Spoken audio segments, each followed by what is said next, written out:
Hello friends, आज हम advance finance management में थर्ड चैप्टर देखते हैं जो है कैपिटल स्ट्रक्चर। यूनिट 3 अगर देखें कैपिटल स्ट्रक्चर, पहले हम समझते हैं कि कैपिटल स्ट्रक्चर का मतलब क्या होता है। कैपिटल स्ट्रक्चर का मतलब क्या होता है, बेसिक इंट्रोडक्शन से स्टार्ट करते हैं। Capital structure means what, introduction देखते हैं कि capital structure of a company, कोई भी कंपनी के लिए उसका कैपिटल स्ट्रक्चर क्या होता है। ठीक है, तो capital structure of a company means composition of long term sources and long term dates के कंपोजिशन मतलब अगर समझे कि अरेंजमेंट कि लॉन्ग टर्म सोर्सेज और लॉन्ग टर्म डेट्स का अरेंजमेंट। कैपिटल स्ट्रक्चर सिंपल समझे कि कैपिटल स्ट्रक्चर एक कंपनी के लिए क्या होता है।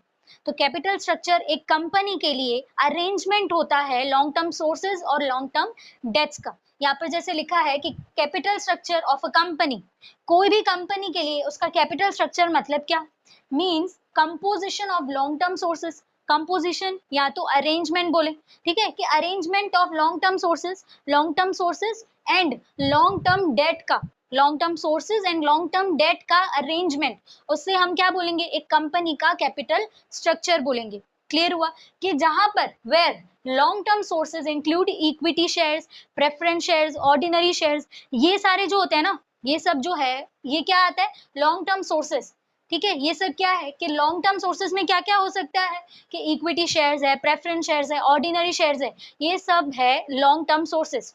और on the other side long term debt means what, कि जहां पर long term debt includes bond, debenture, long term loans etc, ये सब क्या है, ये सब है long term debts।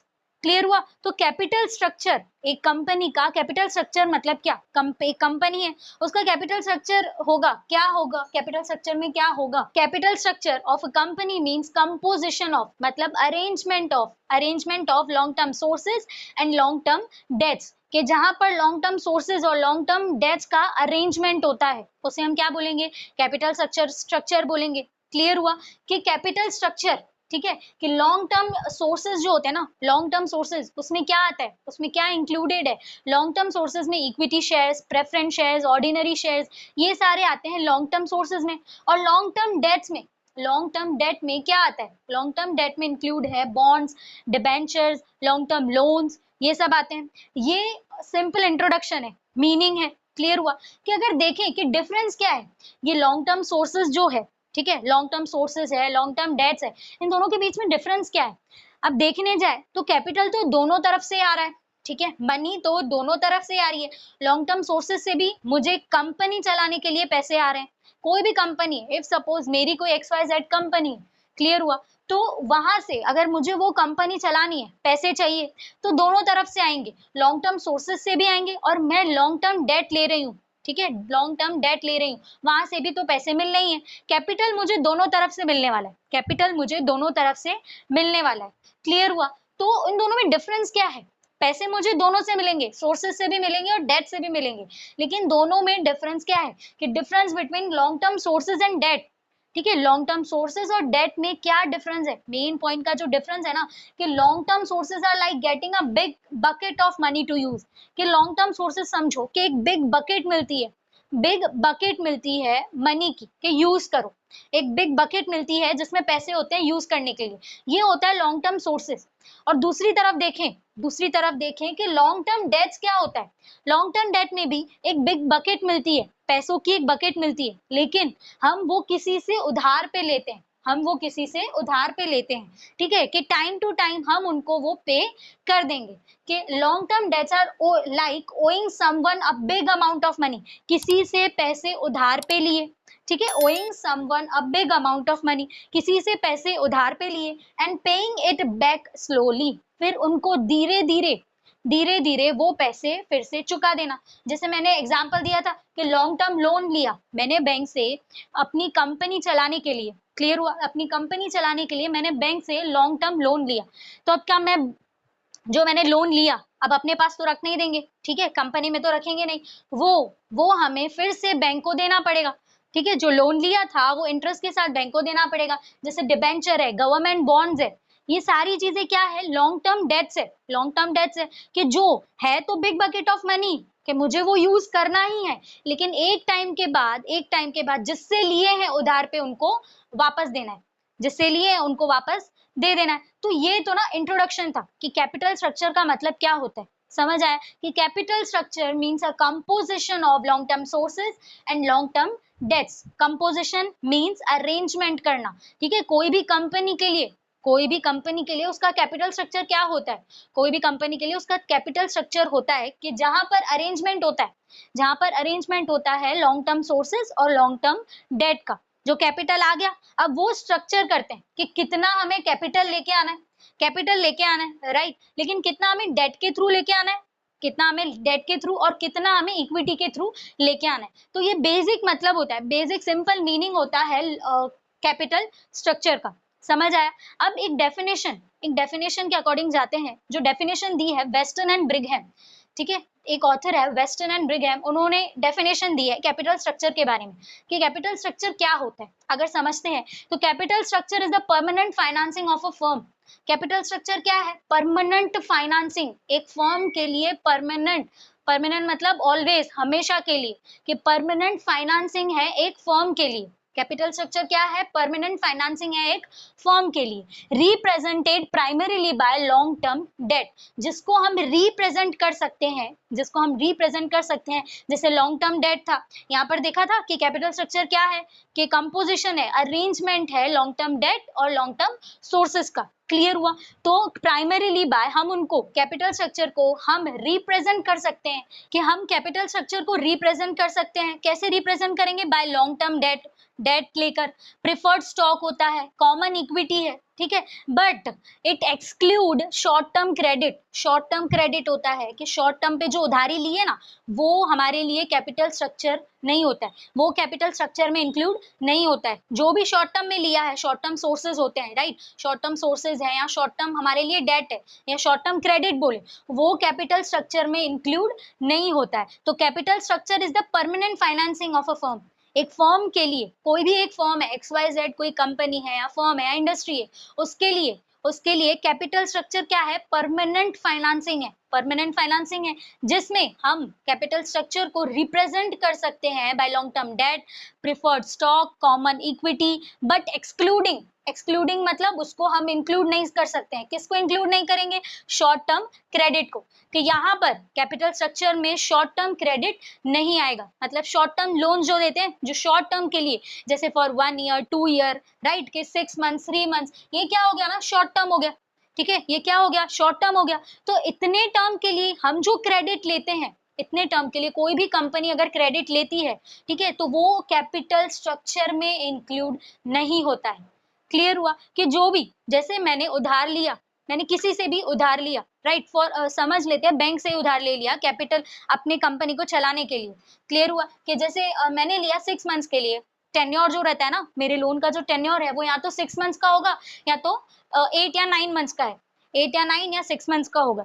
तो वो जो है ना, वो जो शॉर्ट टर्म क्रेडिट है या शॉर्ट टर्म लोन है, वो मेरे कैपिटल स्ट्रक्चर में, मेरी जो कंपनी है XYZ, वो शॉर्ट टर्म क्रेडिट या शॉर्ट टर्म लोन जो मैंने बैंक से लिया है, जिसका टेन्योर 6 मंथ्स to 8 मंथ्स है, वो इंक्लूड नहीं होगा मेरे फर्म के कैपिटल स्ट्रक्चर में।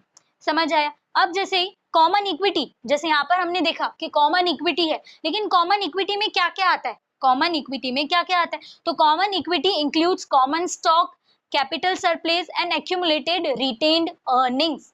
के पहले हम समझते हैं कॉमन स्टॉक का मतलब क्या है। कॉमन स्टॉक मतलब कि कॉमन स्टॉक जो भी ओनरशिप के शेयर्स होते हैं ना, ओनरशिप के जो भी, ओनर्स के जो भी शेयर होते हैं ना कंपनी में, कंपनी के शेयर जो भी ओनर्स के होते हैं, उसे हम क्या बोलेंगे? Common stock. उसे हम क्या बोलेंगे? Common stock. अब कैपिटल सरप्लस क्या होता है?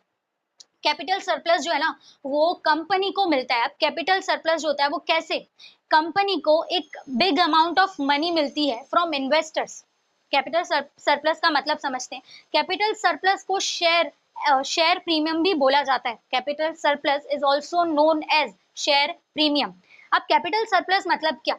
ठीक है, माइंड में आता है कि कॉमन स्टॉक तो पता चल गया। क्या होता है कॉमन स्टॉक? ओनरशिप के शेयर्स जो होते हैं ना कंपनी में, जो भी ओनरशिप के शेयर्स होते हैं, उसे हम क्या बोलेंगे? कॉमन स्टॉक बोलेंगे। क्लियर हुआ। लेकिन कैपिटल सरप्लस, कैपिटल सरप्लस मतलब क्या?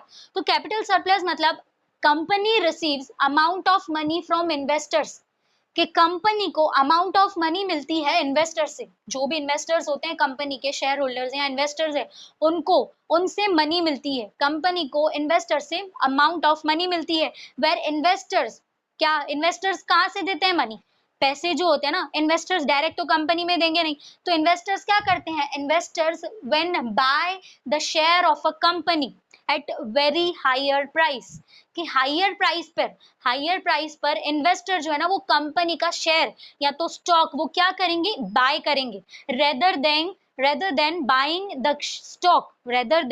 the stock at par value और फेस वैल्यू पर, कि इन्वेस्टर्स क्या करेंगे, पार वैल्यू या फेस वैल्यू पर बाय ना कर कर, इन्वेस्टर्स क्या करेंगे, पार वैल्यू या फेस वैल्यू पर बाय ना कर कर वो हायर प्राइस, जब स्टॉक की प्राइस बढ़ जाएगी तब उसे बाय करेंगे, और वो सारी मनी, वो सारे पैसे किसे मिलेंगे, कंपनी को मिलेंगे, वो सारे पैसे किसे मिलेंगे, कंपनी को मिलेंगे, तो उसे हम क्या बोलते हैं, उसे हम बोलते हैं कैपिटल सरप्लस, उसे हम बोलेंगे कैपिटल सरप्लस। अब कैपिटल सरप्लस को शेयर प्रीमियम भी बोला जाता है, कि capital surplus is also known as share premium, and in capital surplus where the company receive amount of money from investors when the investors buy stock of the company at higher price rather than buying at par value or face value, कि वो face value या par value पर buy ना करके, ठीक है, जो stock है कंपनी का, जो कंपनी का स्टॉक है उसको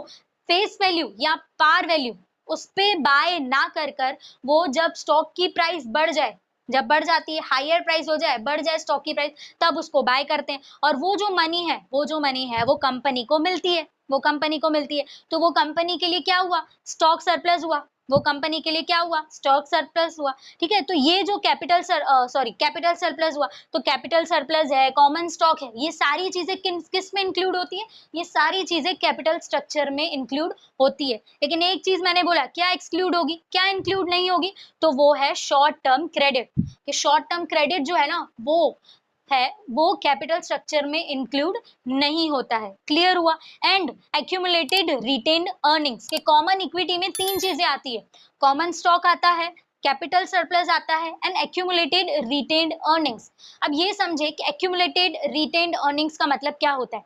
अगर एक्यूमुलेटेड का इंडिविजुअल वर्ड का मतलब समझते हैं, कि एक्यूमुलेटेड मतलब एडिंग मोर, के ऐड करते जाना over time, adding up over time, time to time add करते जाना, उसे हम बोलेंगे एक्यूमुलेटेड। क्या बोलेंगे, एक्यूमुलेटेड को हम क्या बोल सकते हैं, उसका सिंपल मीनिंग देखें तो एक्यूमुलेटेड का मतलब होता है एडिंग अप ओवर टाइम, कि टाइम टू टाइम ऐड करते जाना। रिटेन्ड एंड अर्निंग्स, जैसे अर्निंग्स तो हमें पता है क्या होता है, प्रॉफिट, ठीक है। अर्निंग, कोई भी कंपनी के लिए अर्निंग क्या होगा, प्रॉफिट ही होगा, कि कोई अगर कंपनी सपोज मान लेते हैं कि वो स्टील मैन्युफैक्चरिंग कर रही है, अब स्टील मैन्युफैक्चरिंग जो हो रहा है वो रॉ मटेरियल बना रही है, कंपनी जो है XYZ वो रॉ मटेरियल बना रही है, स्टील एक रॉ मटेरियल की तरह यूज होता है, कि आगे जाके वही स्टील में से अलग अलग प्रोडक्ट्स बनते हैं, क्लियर हुआ। तो वो जो स्टील जो है मैन्युफैक्चर कर रही है, वो अगर डिफरेंट कंपनीज में सेल करेगी, राइट, तो क्या होगा, उनको प्रॉफिट होगा, तो वो कंपनी के लिए क्या हुआ, अर्निंग्स हुआ, वो कंपनी के लिए क्या हुआ, अर्निंग्स हुआ। और रिटेन्ड का मतलब पता है क्या होता है, रिटेन्ड का मतलब होता है कि पैसा शेयर होल्डर्स को ना देकर, जो पैसा हमें आया है, ठीक है, वो शेयर होल्डर्स को डिविडेंड के थ्रू ना देकर बिजनेस में फिर से ऐड कर देना, बिजनेस में फिर से इन्वेस्ट कर देना। जैसे देखा कि एक्यूमुलेटेड का मतलब क्या होता है, कि adding up over time, time to time add करते रहना। रिटेन का मतलब होता है कि जो मनी जो है वो बिजनेस में ही रखना, जो पैसा है या जो प्रॉफिट है वो बिजनेस में ही रखना, रेदर देन पेड आउट, बाहर पे करने से अच्छा बिजनेस में रखना। और अर्निंग्स मींस प्रॉफिट, तो एक्यूमुलेटेड रिटेन्ड अर्निंग्स का मतलब ये होता है कि जो भी प्रॉफिट होता है, ओवरऑल बिजनेस का जो भी प्रॉफिट होता है, वो फिर से ही वही प्रॉफिट बिजनेस में री इन्वेस्ट कर देना, बिजनेस में वो प्रॉफिट री इन्वेस्ट कर देंगे, ठीक है, री इन्वेस्ट कर देंगे, rather than paying to the shareholders as dividend, कि शेयर होल्डर्स को डिविडेंड ना देकर वो क्या करेंगे, बिजनेस में वापस वही प्रॉफिट री इन्वेस्ट कर देंगे। तो उसका मतलब होता है एक्यूमुलेटेड रिटेन्ड अर्निंग्स, उसका मतलब क्या होता है, एक्यूमुलेटेड रिटेन्ड अर्निंग्स। तो ये भी क्या है, ये भी एक कंपनी के लिए कैपिटल ही हुआ, क्लियर हुआ? तो ये जो है वो कैपिटल स्ट्रक्चर में accumulated retained earnings company capital structure में इंक्लूड कर सकती है। कि जैसे ये डेफिनेशन देखी कि जिसने बेस्टन एंड ब्रिघम ने ये डेफिनेशन दी थी कि कैपिटल स्ट्रक्चर क्या होता है। कैपिटल स्ट्रक्चर जो है वो है permanent financing of a firm, एक फर्म के लिए परमानेंट फाइनेंसिंग है कि जिसको हम रिप्रेजेंट कर सकते हैं primarily by long term debts, ठीक है, preferred stock and common equity, but excluding short term credit, कि जहां पर शॉर्ट टर्म क्रेडिट इंक्लूड नहीं होता है, शॉर्ट टर्म क्रेडिट इंक्लूड नहीं होगा, लॉन्ग टर्म क्रेडिट है, लॉन्ग टर्म डेट्स है या लॉन्ग टर्म सोर्सेज जो है कि जहां से मनी आ रही है, क्लियर हुआ कि वो सब इंक्लूड होगा कैपिटल स्ट्रक्चर में, but short term credit include नहीं होता है। इन कॉमन इक्विटी, जैसे यहाँ पर हमने देखा कि कॉमन इक्विटी ऐड होता है, कॉमन इक्विटी ऐड होता है कैपिटल स्ट्रक्चर में, लेकिन कॉमन इक्विटी का मतलब क्या है? तो कॉमन इक्विटी में कॉमन स्टॉक मतलब ओनरशिप के शेयर्स आते हैं, ओनरशिप के शेयर जो है कंपनी में उसे हम बोलेंगे कॉमन स्टॉक। फिर कैपिटल सरप्लस देखा, देन एक्यूमुलेटेड रिटेन्ड अर्निंग्स, के कॉमन इक्विटी में ये तीन चीजें आती है, common stock, capital surplus and accumulated retained earnings. के कैपिटल सरप्लस मतलब क्या होता है कि जो भी इन्वेस्टर्स, ठीक है, कंपनी को इन्वेस्टर से पैसे मिलते हैं, company receives amount of money, company receives, capital surplus में क्या होता है कि receives amount of money from investors.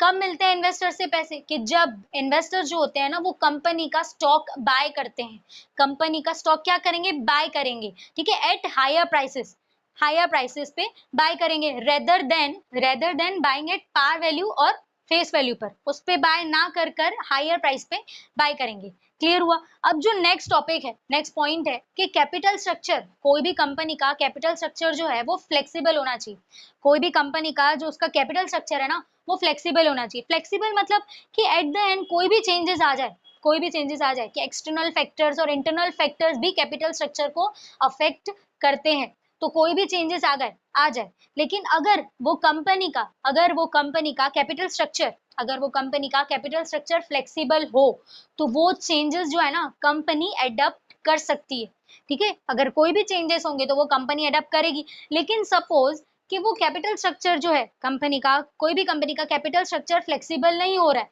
तो क्या होगा ना, वो बिजनेस की, वो कंपनी की ग्रोथ इजीली नहीं हो पाएगी, अच्छे से नहीं हो पाएगी।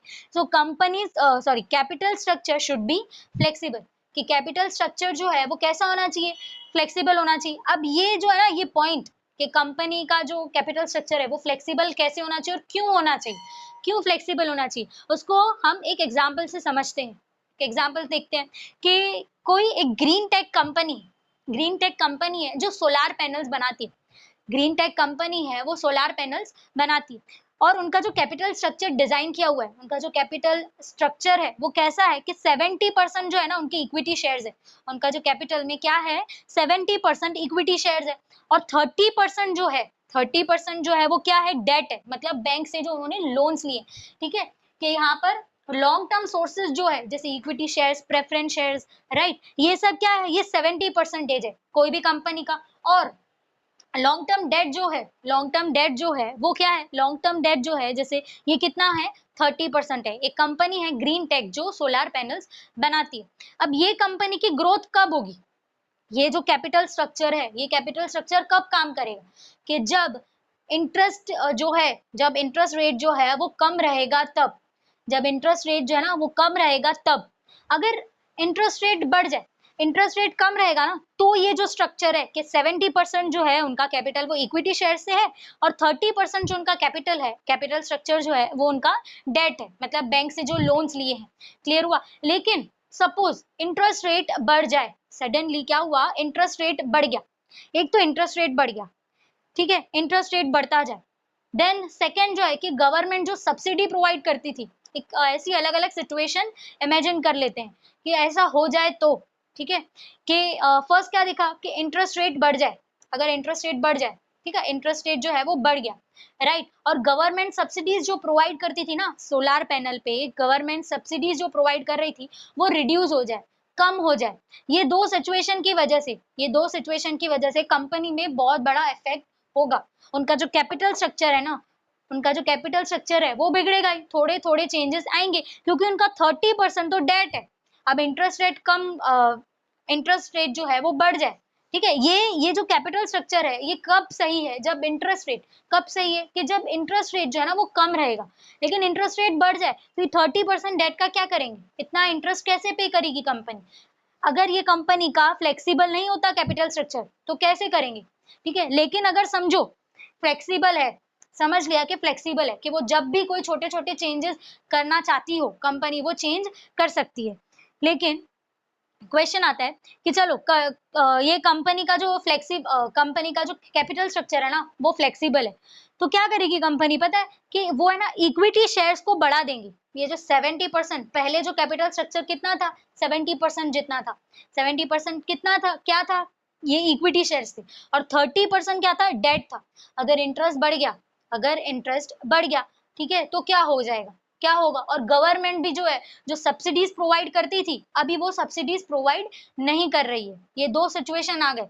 तो इक्विटी शेयर्स, अब ये सिचुएशन में, ये दो सिचुएशन में, अब ये जो दोनों सिचुएशन है ना, ये दोनों जो सिचुएशन है क्या है कि एक जो इंटरेस्ट रेट है ना बढ़ गया, और ये जो गवर्नमेंट जो है वो गवर्नमेंट ने सब्सिडीज देना बंद कर दिया, सोलार पैनल्स पे गवर्नमेंट ने सब्सिडीज देना बंद कर दिया। अब ये जो है ये क्या हुए, ये है ना एक्सटर्नल फैक्टर्स है। एक्सटर्नल फैक्टर्स हमें पता है कोई भी कंपनी के लिए एक्सटर्नल फैक्टर्स को कंट्रोल करना इजी नहीं रहता है, और वो उनके हाथ में नहीं होता है। एक्सटर्नल फैक्टर्स को कंट्रोल करना कंपनी के हाथ में नहीं होता है। तो क्या करेगी वो कंपनी, अपने कैपिटल स्ट्रक्चर को चेंज करेगी, अपने कैपिटल स्ट्रक्चर को चेंज करेगी। कब चेंज करेगी, जब कैपिटल स्ट्रक्चर फ्लेक्सिबल होगा तब। जब कैपिटल स्ट्रक्चर फ्लेक्सिबल होगा तब क्या करेगी कंपनी, चेंज कर पाएगी। क्लियर कि क्या करेगी, इक्विटी शेयर्स का प्रपोर्शन जो है वो बढ़ा देंगे, इक्विटी शेयर्स का प्रपोर्शन बढ़ा देंगे कि 80-20 कर दिया या 90-10 कर दिया। ठीक है, क्या किया, 80-20, 80% इक्विटी शेयर्स और 20% डेट के डिबेंचर्स या डेट जो है, सॉरी डेट जो है वो कम कर दिया। तो उन्होंने बैंक के जो लोन्स लिए थे ना वो क्या करेंगे, बैंक से बात कर कर कम कर देंगे, डेट को कम कर देंगे। कब होगा, जब कंपनी का कैपिटल स्ट्रक्चर फ्लेक्सिबल होगा तब। या तो थर्ड ऑप्शन वो करेंगे वेंचर कैपिटल का, कि अगर ये दो नहीं भी हुए, ये दो पॉसिबल नहीं हो पा रहे, इतना फ्लेक्सिबल नहीं है कोई कंपनी का कैपिटल स्ट्रक्चर, तो वो वेंचर कैपिटल करेंगे। अब वेंचर कैपिटल को एक एग्जांपल से समझते हैं कि वेंचर कैपिटल मतलब क्या होता है। कि सपोज हमारे मन में ऐप ऐप आ रहा है कि हम ये ऐप बना सकते हैं। ठीक है, मेरी जो कंपनी है ना वो ऐप वगैरह बनाती है, तो अभी ना एक अच्छा ऐप मेरे माइंड में है, एक आइडिया है, एक अच्छी ऐप बनाने की एक आइडिया है, लेकिन मेरे पास ना इतने पैसे नहीं है, इतने पैसे नहीं है कि मैं वो ऐप बना पाऊँ, वो ऐप को बना पाऊँ। तो मैं क्या करूंगी, वेंचर कैपिटल फर्म आती है, वेंचर कैपिटल फर्म आती है, उस उनके पास जाकर मैं अपनी आइडिया रिप्रेजेंट कर सकती हूँ कि मेरी ये आइडिया है, मुझे ऐप बनाना है। तो वो जो वेंचर कैपिटल फर्म होगी ना वो क्या करेगी, मेरे आइडिया पर बिलीव कर कर, मेरी आइडिया पर बिलीव करके मेरे ऐप में, मेरे जो कंपनी है उसमें क्या करेगी, इन्वेस्ट करेगी। मेरी जो कंपनी है जो ऐप बनाती है उसमें क्या करेगी, इन्वेस्ट करेगी। क्लियर हुआ। तो ये जैसे ग्रीन टेक है, ग्रीन टेक है जो सोलार पैनल्स बनाती है, वो भी क्या जाए, कहाँ जाएंगे, वेंचर कैपिटल के पास। कि सपोज ऐसा हुआ कि वो अपनी इक्विटी शेयर्स को और डेट को, अपने इक्विटी शेयर्स और डेट का प्रपोर्शन ना चेंज नहीं कर पाए, ज्यादा चेंज नहीं कर पाए या तो बिल्कुल चेंज नहीं कर पाए, तो थर्ड ऑप्शन उनके पास क्या बचेगा, एक वेंचर कैपिटल का, एक न्यू हो गया। ठीक है, न्यू हो गया कि वेंचर कैपिटल के थ्रू हम कैपिटल रेस करते हैं। उन्होंने क्या सोचा कि एक अल्टरनेटिव कुछ सोचते हैं, कि उन्होंने क्या सोचा कि वेंचर कैपिटल फर्म जो है ना उनसे कैपिटल लेंगे। ठीक है, अब जैसे ऐप की बात हो रही थी, ऐप की बात हो रही थी, तो वो क्या करेंगे, वो जो वेंचर कैपिटल फर्म जो है वो मेरे कंपनी में इन्वेस्ट करेगी।